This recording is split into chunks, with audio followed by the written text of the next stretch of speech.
And lastly, Jim in Michigan is a Catholic who believes in Catholicism, or goes to church because he believes that Catholicism is true. Jim, you are on the line. Let's do this again, what I did earlier. I'll give you a solid, uninterrupted minute if you'd like to have a minute to explain why you believe Catholicism is true.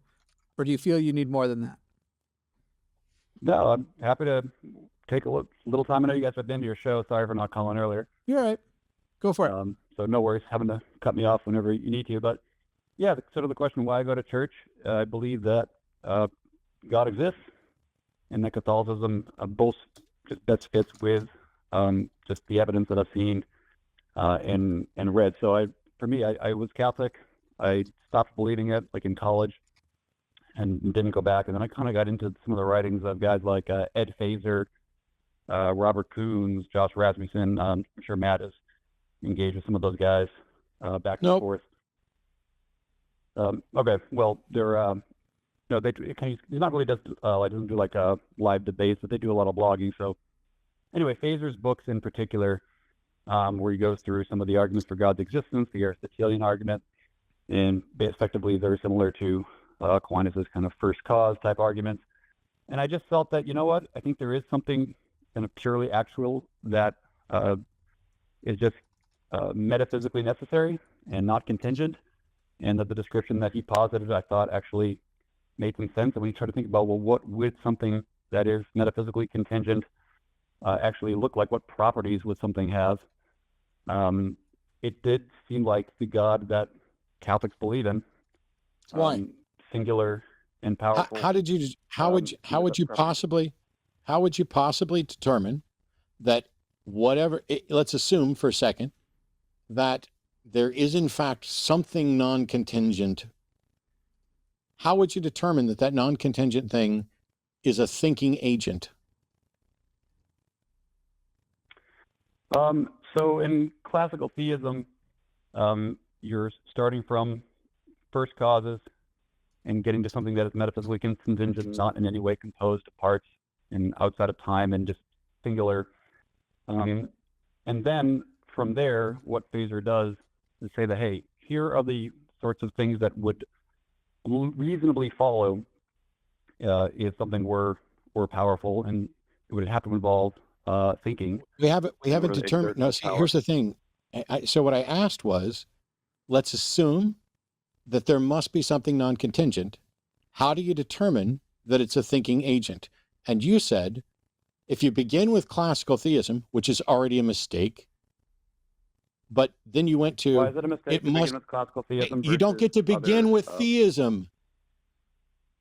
No, not beginning. I'm like, as opposed to other types of theism. I'm just talking about what you actually... I'm talking about what you actually said, Jim. I'm sorry if you misspoke.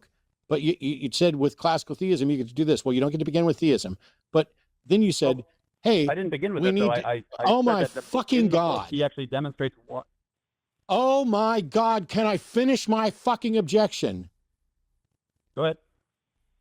Thank you. Then you went to, we must come up with the type of thing that might be that powerful. How did you determine that it was powerful? All we started with was X is non-contingent and exists. Please demonstrate that X necessarily is a thinking agent or that X is powerful. Could I first address the point about starting with classical theism? Because I didn't actually say you just start with classical theism. I said that in Feser's book, because the whole question I'm responding to is why I believe in God, and I said because I was convinced by the argument. And the argument he makes is actually demonstrating why, in his opinion, classical theism isn't true. So it is true. So he doesn't start with, let's assume classical theism. Okay. Did you call to just say that somebody convinced you, or do you actually have an argument that you can present? Because I guarantee you, I have zero interest in somebody saying, oh, I read this book from an apologist and it convinced me. If that's all the best you can do, you're not ready for this conversation. The title of the YouTube video is, Why Do You Go to Church? So I was going to begin by saying, why do I go to church? Well, because I believe it's true. Why do I believe it's true? Because the arguments of Feser and other people. I was just starting there, certainly go further, but I was just responding to the title of the YouTube I'm video. just asking questions for you to justify the things that you've said. Do you not understand how a conversation works? Did you think you were going to Sure. call in and be unchallenged on the things that you said?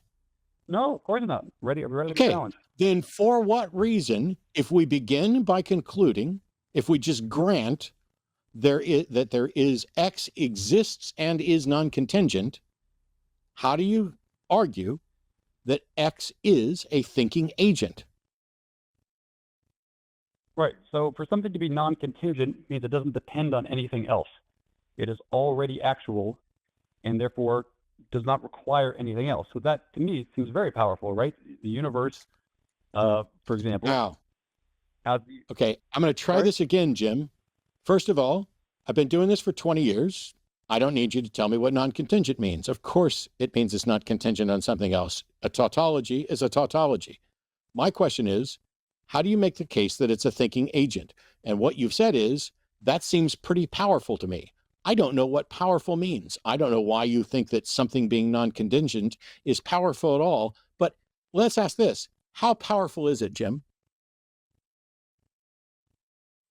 it's infinitely powerful. How do you know that? How does X being extant and non-contingent mean that it is infinitely powerful? And what does powerful mean? Powerful is the capacity to create and the capacity to act.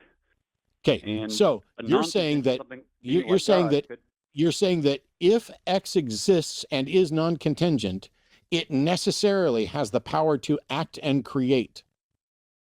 Oh, I don't say necessarily. I say it is reasonable, because you're asking why I believe in God. I think it is reasonable to assume that something that is non-contingent it is capable of reasonable? acting What without makes itself it- having been What makes it created. reasonable? I think it's reasonable to think that conclude- that's powerful. What makes it reasonable to conclude that because something exists and isn't contingent, that it can do anything? There's nothing about it, nothing about X existing and being non-contingent that means it is capable of anything at all. How did you get that? Yeah, I think that's a fair criticism. But given that we live in a universe where there are many contingent things, I think it's reasonable to think that the first uncontingent, just No, metaphysical sir. given, has the power to create the things that are contingent that did not No, necessarily sir. have to No, exist. I sir. think it's No, reasonable to sir. assume that. No, sir. No, sir. No, sir. Not only is that not a reasonable conclusion, that is a bald-faced assertion on your part. At no point did we concede that X is the first and only non-contingent thing. And at no point have we conceded or demonstrated that X can do anything or has done anything. What you're doing is you are beginning with observations and you are trying to construct an argument that leads back to a creative force. And so you are asserting that if X is non-contingent and exists, that it must be the creative force. How do you know that there weren't two non-contingent things and their conjunction created or spawned the physical properties that led to our universe ultimately, and that only one of those non-contingent things continues to exist? Right. So if something is non-contingent and something is just pure actuality, it is in no way composed of any parts, then there can't be more than one of those things. If there was more than one of those things, they would just all collapse into one thing that we would call a God. So No. I'm perfectly willing to. There can't be more than one non-contingent thing because it would collapse Why? into the same entity, which is just something that just predates. Because whatever No. predates. No. Your argument here is completely flawed, because if you're asserting that two non-contingent things would collapse into an entity, that means that both of them are contingent on something else that would cause them to collapse. So what are those two things Oh, sure. contingent upon? Whatever those two things are contingent upon is what we're calling the first cause or the prime mover or But pure then those actuality. two things aren't non-contingent. I've got this. What makes you think that the non-contingent thing can act or do anything? The reason why it's, I think, reasonable to think that a non-contingent thing can act is because we know that there are contingent things in the universe that weren't always here and require something non-contingent to explain No, their sir. existence. So if you go back far enough, No, sir. this thing Every must have some creative contingent capacity. thing, every Unless you're contingent saying everything is contingent. no, every contingent thing that you can point to has been contingent on something else that was contingent, right? Depending on whether you're talking about a linear causal chain or a hierarchical causal chain in terms of what's relying upon what. But yes, that's yes. So you don't get to look at the contingent things and say, wow, it must be the non-contingent thing that did this, if every contingent thing you've used as an example has been contingent on something else that was contingent. But let's go ahead and assume for a second that we've got a non-contingent thing, and it is ultimately responsible for contingent things. That does not mean that it Yep. took a knowing, conscious agent act to do so. Oh, well, now we'll switch a little bit from something that is No, sir. non-contingent and No, powerful and sir. singular to No, acting. sir. You just put the word, No, the word sir. conscience. You didn't No, mention sir. conscience before. No, sir. That's a new addition. No, sir. No, sir. We did not switch. I addressed this when you first said it because I asked how you concluded that it was a thinking agent. We are right back to where we were. The fact that X is non-contingent does not mean that it is a thinking agent. That's the part that you need to demonstrate. Yep. I think that's 100% fair. When I said it changed, I meant the word Okay. conscious was Then not originally part of if the you're conversation. admitting that it Just brought has that not, in. that it is, if you're admitting that we haven't demonstrated that the non-contingent thing is a thinking agent, then you have no justification for claiming that it's a God, because God is a thinking agent, right? In some views, I wouldn't say all views necessarily have to say that God is a thinking agent. Jim, In Jim, a lot of Protestant circles, Jim, I'm you're a Catholic, right? it's very. Jim, are you a I am Catholic? Catholic. Yes. Is the God Yes. that you believe in a fucking thinking agent? I do not necessarily think it is. It depends on which view you You're stand not- by. It's classical theism Okay. versus Okay. theistic personalism. There's a lot of views. For the sake of According argument, let's to say the yes. Okay, I holy do believe fucking God is- Catholic Church, according to the holy fucking Catholic Church, is the fucking God that the Catholic Church fucking advocates for a fucking thinking agent? It's not necessarily the case that God has thoughts. That is debatable. But for the sake of argument, we can say that. Okay. Yes. No, we most don't need Catholics anything for believe the that sake it of is a argument. thinking agent. Jim, if I went to the fucking Pope and said, is God a thinking agent, what would the fucking Pope say? I don't know. You'd have to ask him. I don't know what his metaphysical views Okay. are. Goodbye, They're Jim. not really widely I'll have the Pope call in because I Yeah, what's don't the point of believe talking to you? that your view of Catholicism is in any way normative. Well, I didn't ever claim my views are normative. I don't think there are no normative views. I don't think there's any normal atheistic views. You are wrong, depends on who sir. you ask. You are What normal flatly, atheistic sorry, view? you are flatly, demonstrably wrong. Normative has a definition. There are normative views. That's the reason I used the word. You are an outlier, in my opinion, from Catholicism, but you identify as a Catholic. And I'm pretty sure Well, that I if I never- asked the Pope, is God a thinking agent? The Pope would actually, throughout history, if we polled all of the popes, what percentage of them would say that God is not a thinking agent?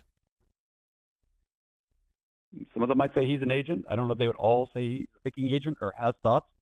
Do you think But- most of the popes throughout history viewed God as a thinking agent? I don't really know. I'm not sure why it's necessarily that relevant, because whether or not he's a thinking agent or not, I do believe at the end of the day, there is a single metaphysical entity that is extremely powerful, that predates anything else. And to me, it's reasonable to think that this thing that has the creative capacity to create the universe looks No, more sir. like No, sir. No, God sir. than it No, does sir. any No, other sir. Creative secular, capacity possibility is that's been thrown out creative there. capacity that is an intentional act which requires that it is a thinking agent. Can you give me an example of a non-thinking agent that can create with intent? A non-thinking agent that can create with intent. There's all sorts of examples of just creation with no thinking. I mean, I think most people think that various things that are created throughout the universe, there's no necessarily agency.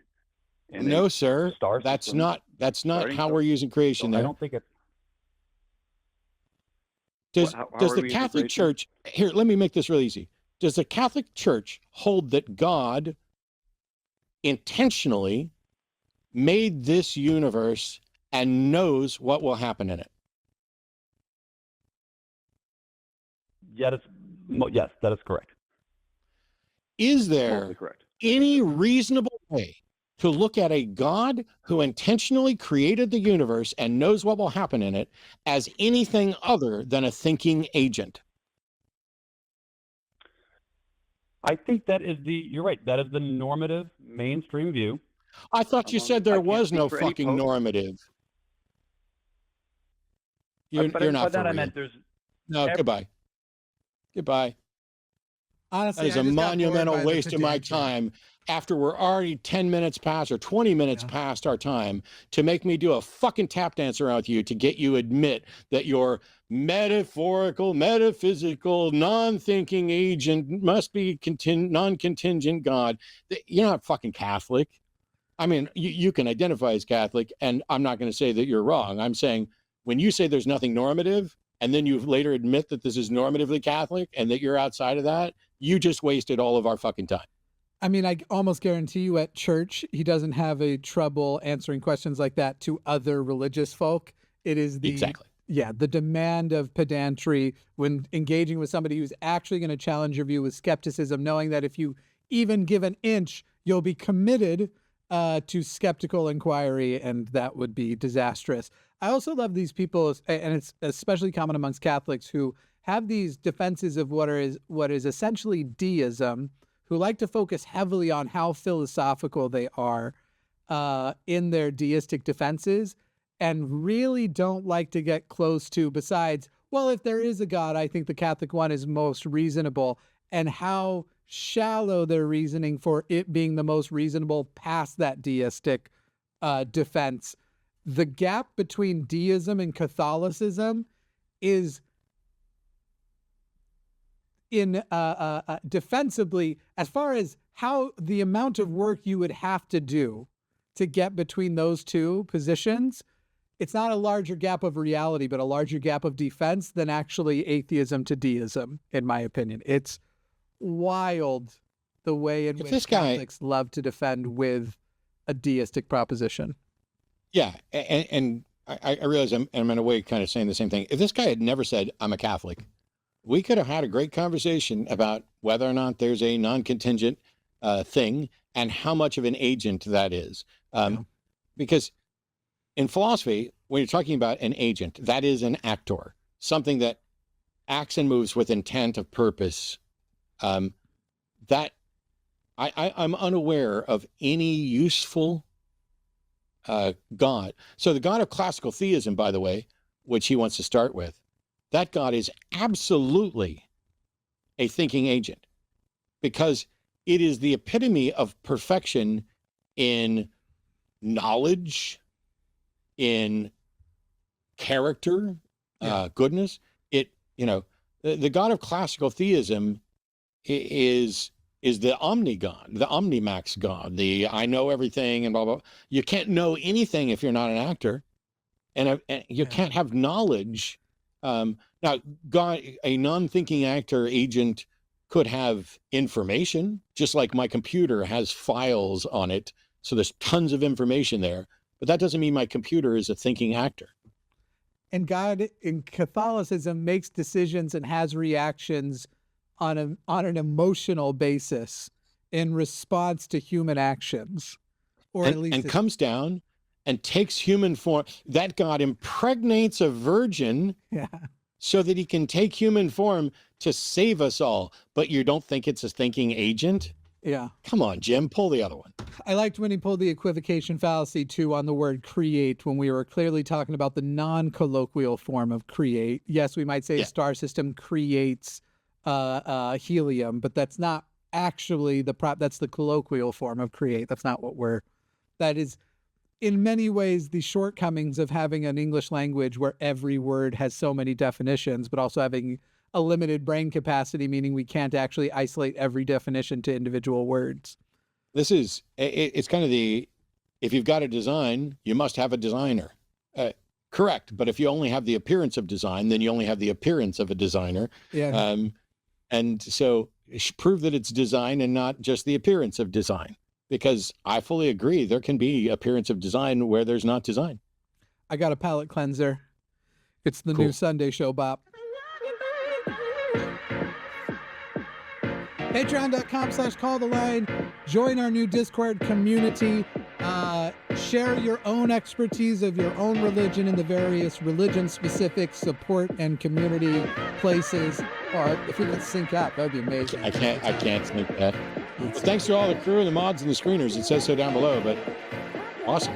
Zoe was the Those are screener wonderful today. things. Jen, and I think I saw Dylan, and yeah, thanks everybody. Good night, everyone. Oh, we'll see you over on Aaron Ross channel. Read the book money. Hello, I'm Jimmy Snow, Pokemon Master and Executive Producer on The Line. Would you like to support a specific show on The Line or The Line in general? There are special tiers on our Patreon and in our channel memberships. You can do just that. By the way, you could consider leaving a super thanks down below. You could also like, subscribe, and leave a regular comment. All of these are great. Now, I'm going to get back to crushing loneliness, but while I do that, why don't you check out one of these?